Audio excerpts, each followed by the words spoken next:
समुद्र मंथन, जब देवता और असुर अमृत की खोज में एक साथ आए थे, लेकिन जैसे ही अमृत प्रकट हुआ एक घमासान युद्ध शुरू हो गया। सभी देवी देवताओं ने एक साथ आकर असुरों पर हमला कर दिया। एक एक कर कई सारे असुर ढेर हो रहे थे, लेकिन फिर अचानक कुछ अजीब हुआ।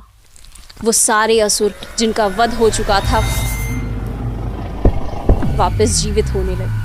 ये देखकर सभी देवता दुविधा में पड़ गए, आखिर ये कैसी माया है। अपनी शक्ति से ऐसा करने वाले कोई मायावी असुर नहीं, बल्कि एक महान ऋषि थे। एक ऐसे ऋषि जिन्होंने कई सालों तक तपस्या करने के बाद इस विद्या को हासिल किया था।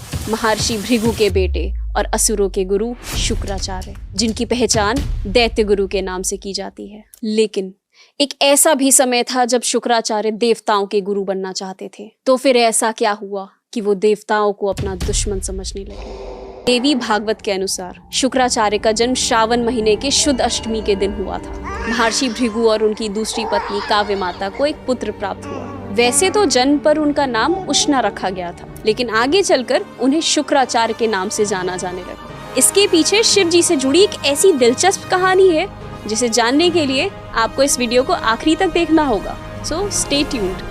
शुक्राचार्य जो पहले से ही ज्ञान और विद्या हासिल कर देवलोक में एक अहम स्थान प्राप्त करना चाहते थे, लेकिन फिर उनके जीवन में कुछ ऐसी घटनाएं घटी जिसके बाद उनके विचार और उनका नजरिया हमेशा के लिए बदल गया। शुक्राचार्य बचपन से ही बहुत तेजस्वी और होशियार थे और छोटी उम्र से ही वो शिक्षा हासिल करने महर्षि अंगिरस के आश्रम में रहने लगे। वहां रहकर उन्होंने अपने गुरु से राजनीति, रणनीति और विज्ञान जैसी शिक्षा प्राप्त की और तप साधना का ज्ञान हासिल किया। शुक्राचार्य महर्षि अंगिरस के सबसे होनहार विद्यार्थी थे, लेकिन धीरे धीरे उनके मन में ईर्ष्या की भावना पैदा हो गई और उनका मन विचलित होने लगा। दरअसल ऋषि अंगिरस के बेटे बृहस्पति भी उसी आश्रम में विद्यार्थी थे। कुछ समय बाद शुक्राचार्य को ये लगने लगा कि ऋषि अंगिरस अपने बेटे की तरफ ज्यादा ध्यान दे रहे हैं। वो सोचने लगे कि ऋषि अंगिरस उन्हें जानबूझकर नजरअंदाज कर रहे हैं। बहुत समय तक परेशान रहने के बाद आखिरकार शुक्राचार्य के सब्र का बांध टूट गया और एक दिन उन्होंने अपने गुरु से पूछा, मैं बृहस्पति से ज्यादा काबिल हूँ, तो क्यों आप उस पर ज्यादा ध्यान देते हो? क्यों उसे अधिक विद्या का ज्ञान देते हो? उनके इस सवाल पर ऋषि अंगिरस ने मुस्कुराकर उनसे कहा कि उनके लिए सभी विद्यार्थी एक समान हैं, फिर भले ही इनमें से कोई उनका बेटा ही क्यों ना हो। लेकिन शुक्राचार्य ये सुनकर संतुष्ट नहीं हुए। उनकी बढ़ती हुई ईर्ष्या के सामने गुरु के शब्द नाकाम हो गए। आखिरकार उन्होंने ऋषि अंगिरस का आश्रम छोड़ दिया और वो ऋषि गौतम के आश्रम पहुंच गए। उन्होंने ऋषि गौतम को अपना गुरु स्वीकार कर लिया और उनके आश्रम में शिक्षा प्राप्त करने लगे। लेकिन जल्द ही कुछ ऐसा हुआ जिससे शुक्राचार्य के मन में जल रही ईर्ष्या की आग फिर से एक बार भड़क उठी।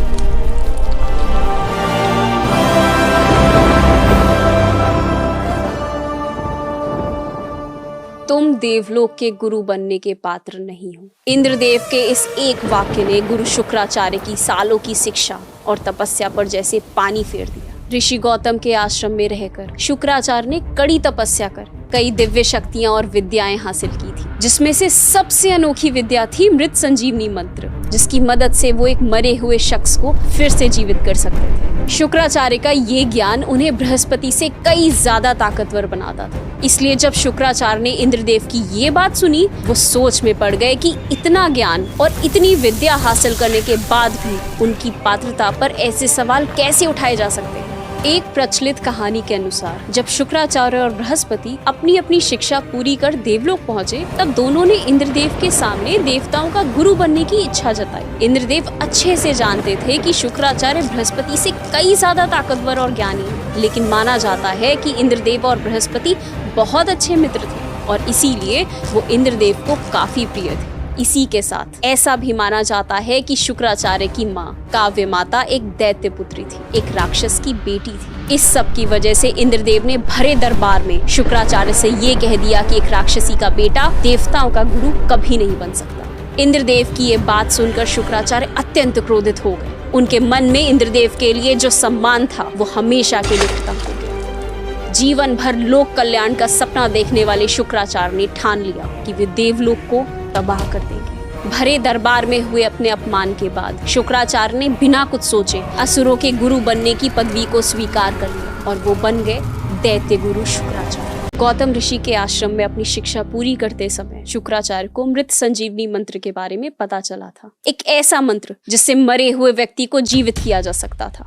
उन्होंने अपने गुरु से इस मंत्र को सीखने की इच्छा जताई, लेकिन उनके गुरु ने स्पष्ट शब्दों में ये कह दिया कि ये मंत्र सिर्फ शिव जी ही उन्हें सिखा सकते हैं, जिसके लिए उन्हें कड़ी तपस्या करके शिव जी को प्रसन्न करना होगा।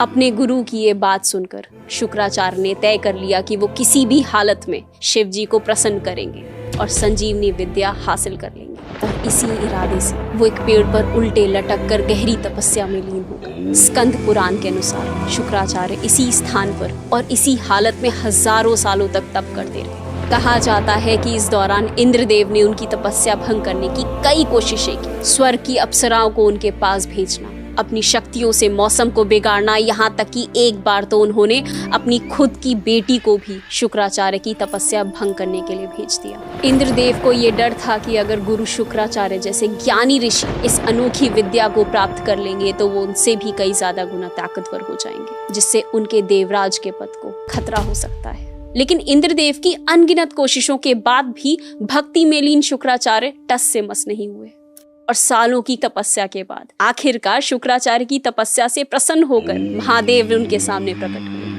उनकी इच्छा के अनुसार मृत संजीवनी विद्या का ज्ञान दिया, लेकिन बदले में शिव जी ने उनसे वचन लिया कि वो कभी इस विद्या का गलत इस्तेमाल नहीं करेंगे। पर अफसोस, जल्द ही शुक्राचार्य शिव जी को दिया ये वचन भूल गए और उनसे मिली इस विद्या का इस्तेमाल देवताओं के खिलाफ ही करने लगे। जब शिव जी ने देखा कि शुक्राचार्य उनके सिखाए हुए संजीवनी मंत्र का गलत इस्तेमाल कर रहे हैं तो वो बहुत क्रोधित हो गए। उन्होंने शुक्राचार्य को सबक सिखाने का फैसला कर लिया। जैसे ही शुक्राचार्य को शिव जी के क्रोध का अंदाजा हुआ, वो उनसे बचने के लिए यहाँ से वहां जाकर छुपने लगे, पर शिव जी ने उन्हें ढूंढ लिया और अपनी क्रोध की अग्नि में उन्हें निगल गए। शिव पुराण के अनुसार जैसे ही शिव जी ने शुक्राचार्य को निगला, वो शिव जी से क्षमा मांगने लगे, लेकिन शिव जी इतने ज्यादा क्रोधित थे कि उन्होंने कोई भी बात सुनने से साफ इनकार कर दिया और उनसे कहा, यही तुम्हारे पापों की सजा है, अब तुम इसी तरह मेरे पेट में बंद रहोगे। शुक्राचार्य डर गए और वो शिव जी के पेट से बाहर निकलने का रास्ता ढूंढने लगे, लेकिन शिव जी ने अपने शरीर के सभी छिद्रों को बंद कर लिया। माना जाता है कि शुक्राचार्य इसी तरह हजारों सालों तक महादेव के शरीर के अंदर बंद रहे, लेकिन फिर एक दिन उन्हें बाहर निकलने का रास्ता मिल गया। वो शिव जी के लिंग के मार्ग से शुक्र के रूप में बाहर आए और माना जाता है कि इसी वजह से उन्हें शुक्राचार्य का नाम मिला। लेकिन जब महादेव ने शुक्राचार्य को देखा तो उनके क्रोध की सभी सीमाएं पार हो गई। इससे पहले कि वो शुक्राचार्य को कोई और कठोर दंड दे पाते, शुक्राचार्य माँ पार्वती के कदमों में जा गिरे और डर से कांपते हुए उनसे विनती करने लगे कि वो महादेव को समझाएं। उनकी ऐसी हालत देखकर माँ पार्वती को उन पर दया आ गई और जैसे ही शिव जी गुस्से में शुक्राचार्य की ओर बढ़े, माँ पार्वती उनके सामने आकर खड़ी हो गई। शिव जी का शरीर क्रोध की अग्नि से जल रहा था, उनकी आंखें गुस्से से लाल हो गई थी, लेकिन माँ पार्वती को सामने देखकर वो शांत हो गए। माँ पार्वती ने उन्हें समझाया कि क्योंकि शुक्राचार्य उनके शरीर से बाहर आए, इसीलिए वो अब उनके पुत्र के समान है और इसीलिए महादेव उन्हें अब माफ कर दे। कुछ देर सोचने के बाद महादेव ने माँ पार्वती की बात मान ली और शुक्राचार्य को माफ कर दिया और उनसे कहा, आज से तुम मेरे पुत्र कहलाओगे। जिसके बाद से ही शुक्राचार्य को महादेव के पुत्र कहलाने का सम्मान प्राप्त हुआ। एक महान ऋषि जो बचपन से ही बहुत विद्वान थे, सप्त ऋषियों में से एक ऋषि के पुत्र होने के कारण अपने पिता की तरह वो भी अपना जीवन संसार की भलाई में बिताना चाहते थे। वो इतने ताकतवर थे कि स्वयं इंद्रदेव उनकी क्षमता देख घबरा उठते थे, जिन्हें स्वयं महादेव ने मृत संजीवनी विद्या का वरदान दिया था और बाद में जो महादेव के पुत्र भी कहलाए, जो असुरों के गुरु थे पर महाभारत के आदि पर्व के अनुसार, जिन्होंने एक बार अपने शरीर को 2 हिस्सों में बांट दिया था ताकि वो अपना ज्ञान देवता और असुरों में बराबर बांट सके। इतिहास में ऐसी कई कहानियां हैं जिससे उनकी पर्सनालिटी का एक अलग पहलू हमारे सामने आता है। तो आखिर कौन थे शुक्राचार्य, एक महान ऋषि या दैत्य गुरु? अपने विचार हमें कमेंट्स में जरूर बताइएगा। अगर ये वीडियो पसंद आई तो इसे लाइक और शेयर कीजिए।